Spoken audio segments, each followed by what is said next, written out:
JT Shaver here with New Layer, and in this video I'm going to show you all the gear, tips, and workflow hacks that I've learned over the years to create the best looking and most efficient home studio possible.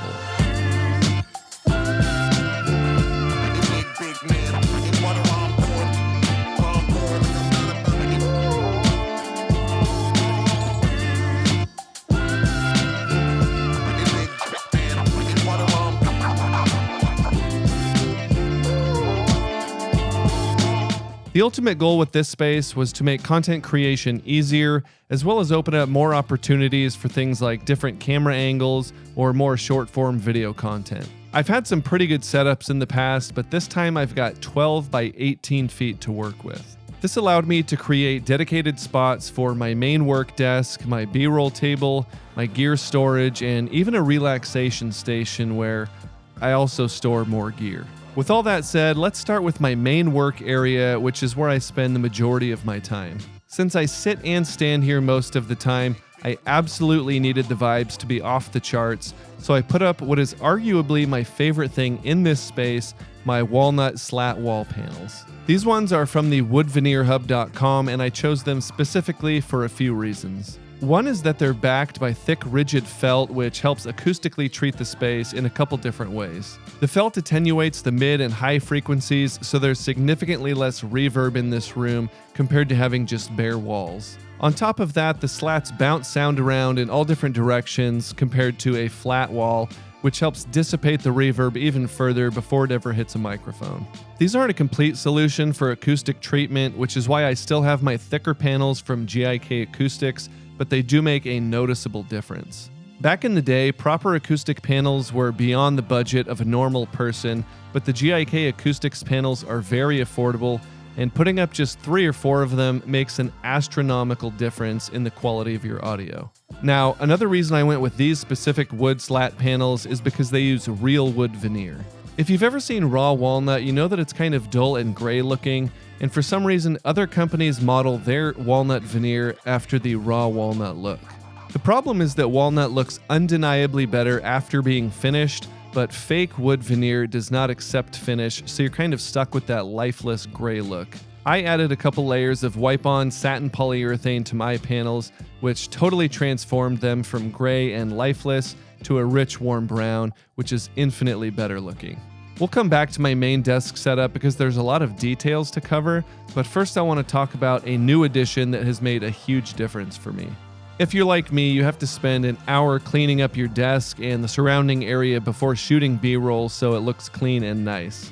Not only is that a waste of time, but it really kills the creative mood, at least for me. I knew having a dedicated spot for shooting B-roll would be a huge time saver for me, and now that I have the space, I made it happen with a sit-stand desk from FlexiSpot. Mine is 72 by 30 inches and features motorized height adjustment with 3 presets, which is perfect for me because I basically use my table or desk in 3 different ways. Like my wall panels, I couldn't go with fake wood laminate here, but the price for solid wood tops is kind of ridiculous right now. I'm talking like $1,400 for a solid walnut top of this size. Luckily, FlexiSpot offered a real wood veneer on solid wood core for less than a third of the price. So you get really close to the look and feel of a solid wood top for way less money. There are 2 other accessories that I picked up for this sit-stand desk that make it extra useful for me. The first is simply a desk-mounted power strip. When filming B-roll, I usually have to plug things in to show how they work, and not having to run cables on the floor is really nice. It also has a USB and USB-C port to plug in smaller things like pocket lights, so overall it just keeps things really clean. The second upgrade was simply replacing the feet that it comes with casters. This makes it so I can pull the desk out easily to get things like different angles or move it over by my chair for unboxings or top-down shots and things like that.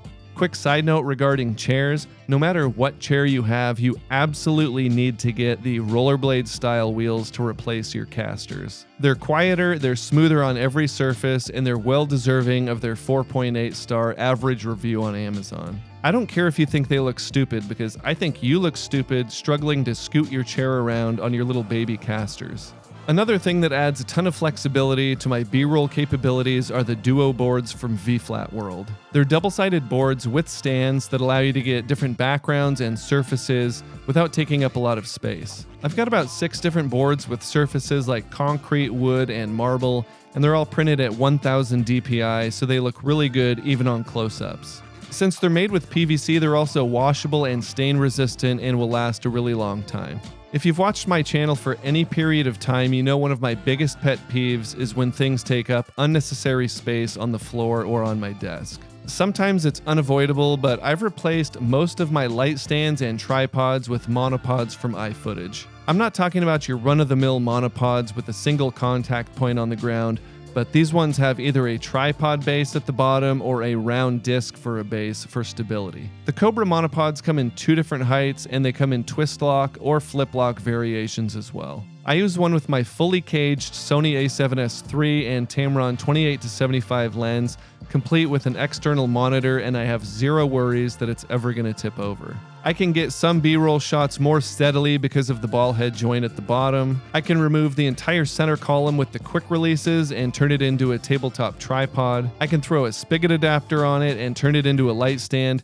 These really are one of the most flexible, multi-use pieces of gear that I have. The smaller round base monopods are perfect for a table or desktop use with cameras, lights, microphones, you name it. And paired with the iFootage Spider Crab's magic arms, you can have your entire camera, microphone, and lighting set all on a single small monopod on your desk that can be moved or put away out of sight in seconds. The larger, taller ones can handle larger, heavier items, especially when paired with the iFootage Aqua Drop, which is a more portable, water-filled alternative to sandbags. All of the monopods also make really good stands for holding tube lights vertically, either on the floor or on a tabletop. I posted about the round base monopods on my Instagram, and somebody DM'd me saying they would be perfect to strap up in a venue where a tripod or a light stand would be a tripping hazard. So I'm sure there's a lot more use cases for these than what I've thought about, but overall I just can't recommend them enough. Lights are another area where I've made big changes, mainly by switching all of my lights to a single ecosystem.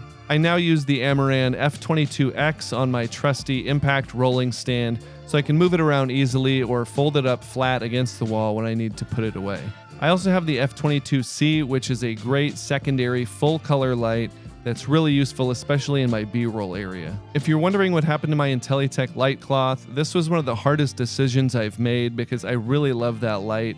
But overall, the deciding factor was being able to control all of my lights using the Sidus Link mobile app from one place. Another must-have add-on for me for these lights were the lightning clamps, which allow you to hold the controllers rigidly on a light stand so they're not dangling around. I hate dangling items. I mainly use the Aputure MT Pros and MC Pocket Light for accent lighting. That includes the Aputure MC Pocket Light that I have attached directly to my slat walls, using the iFootage Spider Crab's arm and a grab clamp.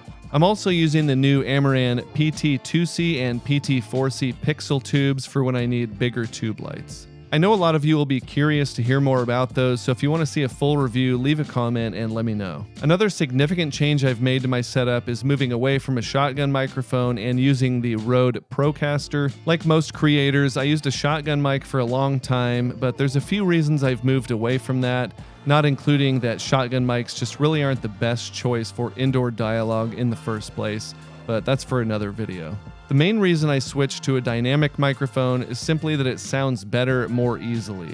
Being able to talk to the mic just inches away means cleaner sound and less noise, and really the reason I was avoiding it in the first place was to keep the microphone out of frame, and I've decided for me that's stupid. Setting up a shotgun mic on a boom arm also just took more time and space, and there was more room for error and inconsistency between setups. Now I can just swing this mic out on my PSA 1 Plus boom arm, and as long as it's relatively close to my mouth, I can just start talking and I know it'll sound good. This also lets me use the same exact setup for things like software tutorials and talking trash in Rocket League, so it's just more simple and cohesive.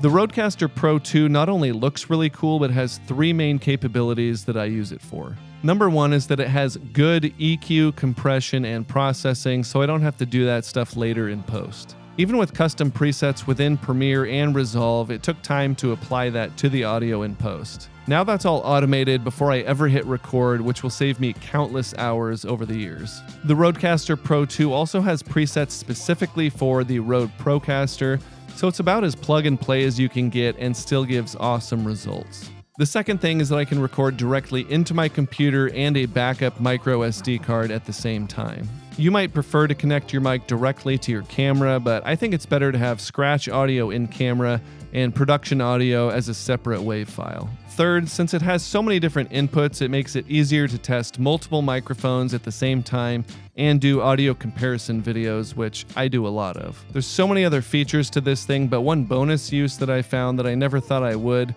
was adding meme sounds to the smart pads to annoy my teammates in Rocket League. Bruh. Oh my God! When the kids are asleep, I use the Sennheiser HD560S headphones, and when I'm not using those headphones, I hang them under my desk using the Anchor headphone mount. These were my first pair of open back headphones, and I really like them because they don't feel like they're pressurizing my ears, and I can still kind of hear what's going on outside of the headphones, so they sound more natural overall to me. Since the Rodecaster Pro 2 has Visa mounting holes on it, I've mounted it directly to my monitor arm. That way I can pull it out to easily access all of the ports, and when I'm done, push it back in to keep things nice and tidy. I also left just enough space to be able to slide things underneath to hide them, including my desk mat. As far as desk mats go, I've used everything from $20 felt mats from Amazon to premium leather options that cost over $250, but none of them compare to the functionality of the Ultimat from Journey. The magnetically detachable charging station has 2 wireless chargers, one smaller one for small accessories and another one for phones. The phone charger is magnetic itself, which is a lot more handy than I ever thought it would be because now I can kind of slide my phone in the general vicinity of the charger and it will just snap into place. Ever since I got this, I go to bed with 99% battery life, and I honestly have not plugged my phone in to charge with a cable since I got it. It comes in 2 colors and it's reversible, so you can choose between felt or leather at any time. You can also move the charging dock from the left to the right or detach it completely. Lastly, you can flap it open and put any loose papers you have inside to declutter your desk. Before I got this, I thought that was kind of weird, but ever since I've had it, my desk has never been cleaner.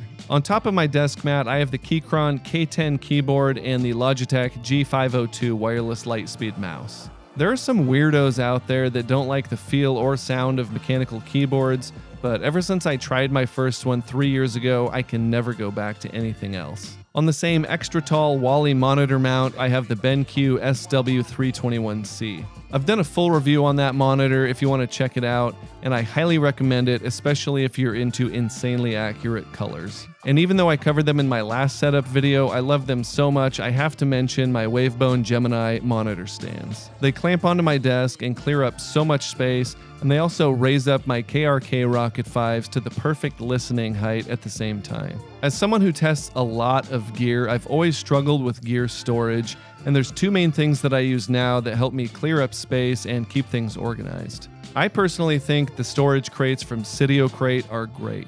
Some people call them glorified milk crates, which they kind of are, but they're more purpose-built and they look better, which is important for people like me when your storage solutions are always showing. I previously had 4 of their half-size crates to store small things like microphones and grip gear, but I've added a few more, including the full-size crates with lids. The adjustable dividers make them really useful for me when I get or get rid of new gear, and they're also stackable and portable, which makes them really easy to take on location. My second storage solution is kind of weird to include in a YouTube video, but they hold a ton of stuff in the most unobtrusive way possible, which is essential for me. I'm talking about my white storage cabinets from Closet Made, which are 6 feet tall and 2 feet wide and have adjustable shelves. Sadly, these specific ones look like they're either discontinued or unavailable indefinitely, but there are some other options out there, and I'll have a link to those in the description. Having 2 or 3 of these side by side also gives me a huge flat space high up where I can store bigger and bulkier items. You may be wondering why it's taking me so long to get to my actual camera setup, but if you're new to content creation or YouTube, I think lighting and audio gear is much more important. As long as you have a decent camera or even a good phone camera you can use, I think you should spend your hard-earned dollars on those things first. My main video camera is the Sony a7S III, and my main photography camera is the Sony a7 IV. Definitely big budget items and not necessary for most content creators, but obviously I use these outside of my studio as well. Both of these cameras support the newer CF Express Type A cards, but I've been avoiding those forever because of the ungodly cost. Some of them cost more than a brand new camera with a kit lens. I do think I finally found a reliable, inexpensive option with the Exascend brand cards. Their card reader is also relatively inexpensive compared to other options, and it has an SD card slot as well, so it's a good transition into the newer type of cards. I pretty much exclusively use the Tamron f2.8 trio of lenses and the Tamron 28 to 200mm f2.8 to 5.6. I find the image quality for the price to be unbeatable, and they also have other benefits like having a smaller filter thread diameter size, which will save you a ton of money on filters over their life. My favorite filter system right now is the magnetic one from Freewell. You install thin magnetic rings on all your lenses, and then all the filters and lens caps are magnetic, so you can quickly swap those between lenses. I mainly use their quarter power and 1/8 power glow mist filters, as well as their circular polarizer. I've always been a fan of shooting handheld, so I recently got rid of my Crane 2S and my Weebill S gimbals, but I did replace them with something else. I condensed both of those down into a single gimbal with the Weebill 3. With every generation, they're more ergonomic, the motors get stronger, and the payload increases, and I really don't need two different gimbals for the combination of setups that I'm using. I think the Weebill 3 is the best overall gimbal for content creators because you can use it with anything to do anything. I tried my darndest to get a custom PC builder to sponsor me, but just getting in touch with them was harder than contacting the dead, so I ended up buying my own from CyberPower PC. I used to build all my own computers, but I still want to give them a shout out because through all my research, they had the best prices and everything was really quick and seamless for me. Another thing that I find invaluable, not just for my home studio, but my home in general, is a portable power station. I did a full video on portable power stations, mainly focusing on the Bluetti AC200P, but I've since switched to the BioLite Base Charge 1500. It does have a little less capacity and fewer ports, but it's half the size and less than half the weight, so it's just way easier to use. Lastly, I can't end this video without talking about my OG sit-stand desk from Ergonoffice. It may have sounded like I was dogging on solid wood tops earlier, but honestly, that's mostly just because I can't afford another one. I'll tell you right now that nothing from Ergonoffice is inexpensive, but that's because nothing from Ergonoffice is cheap. Everything they make is top-notch furniture, and not a day goes by that I'm not grateful to be able to sit and stand at this desk. There's plenty of other stuff that I can't cover in this video, so I'll have links to absolutely everything I can think of in the description. So what do you think? Before you go, leave a comment and let me know what you thought about my thought process behind how I set things up, and if this video is helping you in your own setup. I've got a ton of new content coming up, so if you're not already, make sure you hit subscribe. That's it for now. Thanks for watching, and I'll see you next time.